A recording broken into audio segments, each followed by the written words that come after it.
What's up, LC heads? I figured we would cut in here real quick and just talk about the trading space for the hero creds for Ice Grom. That's what I'm just going to be calling them. Anyway, typically I would say, look, this is a non-limited character. We don't even really need to look at this because this stuff will trickle out into the game. We have events where they bring back gear that we can get.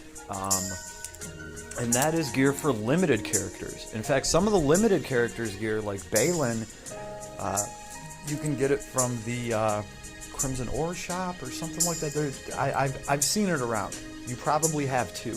Loga. They've made Loga's weapons possible to get, so you can actually get, something out of Loga and have him status and get the damage up from it.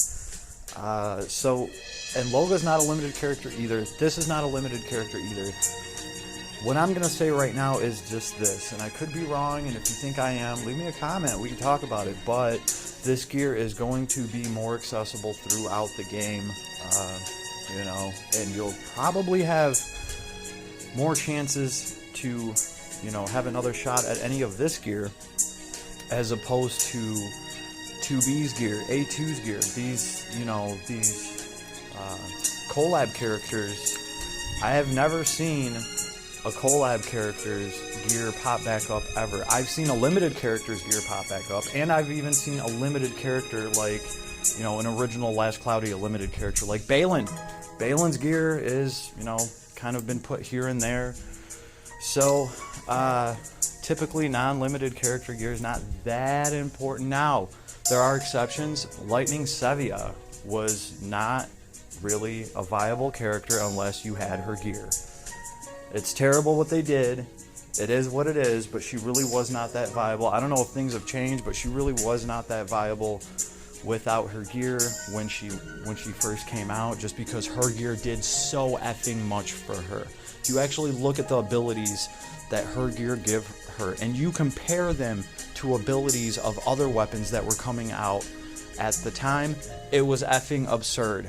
No other gear compared to hers at the time, okay? You might even be hard-pressed now to find paid gear that's like...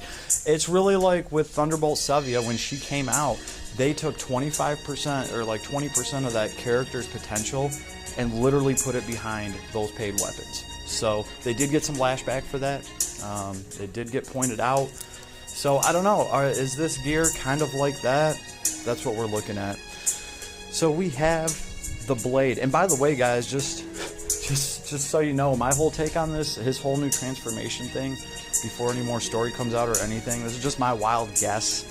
I think the reason Sevilla is passed out is because she somehow took ice form, and that's what these floating swords next to Grom are. It's actually Sevilla's power, empowering him, keeping him alive from...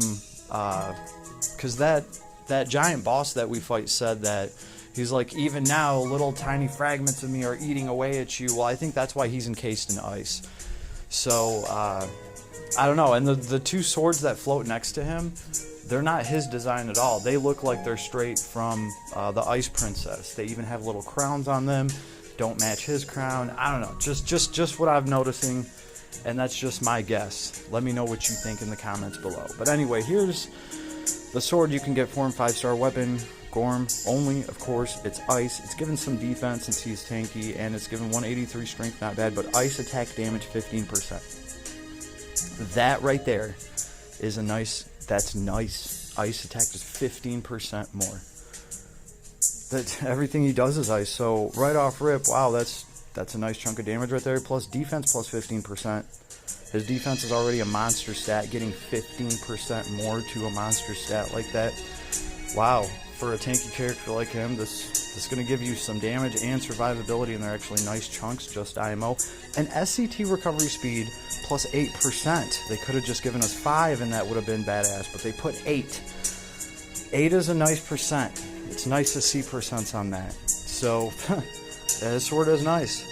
But this is what I'm looking at. This is what I'm looking at because this is given 179 defense and 90 mind. This is his armor. More likely to be targeted, cool. But here's where it gets good. Nullify feint from enemy attacks. Yeah, that's what you want for somebody like this. You want them to not be able to feint and flinch, and you want them to just keep throwing their attacks up and interrupting you and throwing you into the air.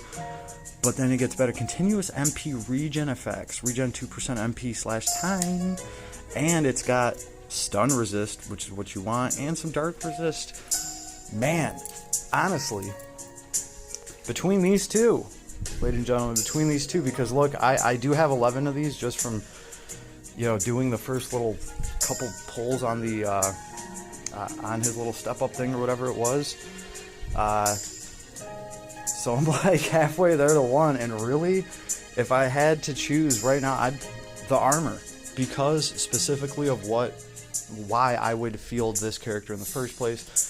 He's going to be there really for his support role, and this MP regen thing that this is automatically giving him, to me, that actually makes it so that I can put some kind of spell on him, and he'll have the MP to cast it, and he's got regen built right into his damn armor. Maybe I take advanced magic circles for 1 point, and now this guy can feasibly not only heal with his kit, but now he can throw God Heal here and there. And now if I have some extra SC, I can actually put like increased heal boost on him or whatever. I wouldn't even really need to do that. I think you would just be happy to get a God Heal out of this guy every now and then, on top of the healing he has in his S2 and his S3. So, man, yeah, I'm going to have to go with the armor on this one. Just IMO. The sword is badass. I really don't know where this dude stands as far as damage. I wouldn't assume it's really all that great. But, adding 15% more, really 15% more defense and SCT recovery speed, that is nice, because look, that SCT recovery speed is also going to make it so that you get your S3 and your S4 faster, and those heal and support. And it's making your S2 charge faster. Your S2 gives him 30% damage reduction to physical attacks. So, getting those faster and more often, and you're cutting out more damage with that too. So that is nice. They really did give him some hype gear. That's what it would take, I think, for a non-limited hero at this point. They're going to have to give him some badass gear, and, it is what it is. Am I going to get 14 more of these? I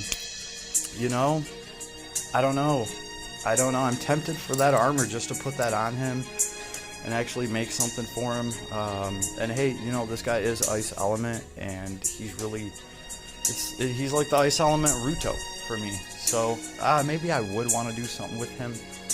I'm just thinking about it. I have plenty of time to decide. Unfortunately, I don't think I'm getting any of these metal things from doing a daily, because I was like, I'll still do a daily, support the game and to try to get the arc. Right, I'll do a daily because I don't have the arc. I would like to have the arc just for completion's sake. I don't think I see anything that insane on it. If somebody sees something absolutely insane on the new arc, the new non-limited arc, please let me know. Maybe we can talk about it, but I didn't see anything all that great on it. But yeah, I'm not going to be able to do a daily on him and get anything for that. Yeah, the daily, even though it's a paid, it's only giving a last Cloudia medal, right? And obviously these paid ones, they are giving the gem credentials. Actually, here's some of them I can get here. Oh no. Well, we'll see. I don't know if I want to do all that. We will see. I don't know. This is up for discussion. Guys, leave me a comment. Let me know what you think of the gear. But do remember, this is non-limited gear for non-limited hero, and this gear has a higher chance of making its way, trickling down through the game and ending up somewhere else for players to have access to it. I think it has a higher chance of it happening with gear like this, like it did with Bayland, and Poison Elf Boy, as opposed to actual collab characters, right? When collab characters drop and they have a badass piece of gear for that hero that does a bunch of awesome shit for them, once it's gone, you will never get that piece of gear again.